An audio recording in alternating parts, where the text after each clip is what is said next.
नमस्कार. कसं आहे ना मंडळी, आज गंमत घेऊया बसणे या शब्दाची. अगं बने, तिकडं काय गप्पा मारत बसलीस फोनवरती? इकडे ये, माझ्या समोर बस. मी काय सांगते ते नीट ऐक. हे बघ, बाजारात जा आणि काही महत्त्वाची कामं कर.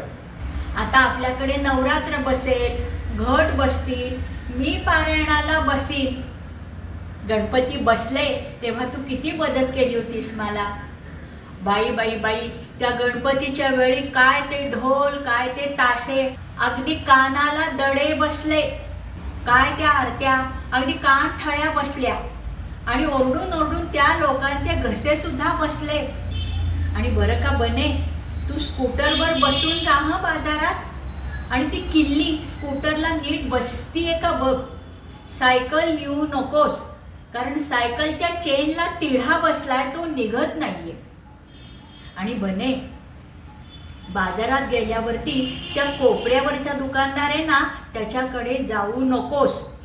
कठोर बोलल्यामुळे त्याचा धंदा बसलाय. तर चौकातला दुकानदार आहे ना, त्याच्याकडे जा. गोड गोड बोलल्यामुळे त्याचा धंद्यात चांगला जम बसलाय. आणि बने, तू येईपर्यंत मी स्वयंपाक करून ठेवते, फक्त पुऱ्या तळायच्या ठेवते. कारण पुऱ्या तळून ठेवल्या की त्या बसतात. मंडळी, आवडली का ही बसण्याची गंमत? लाईक, शेअर आणि कॉमेंट करा.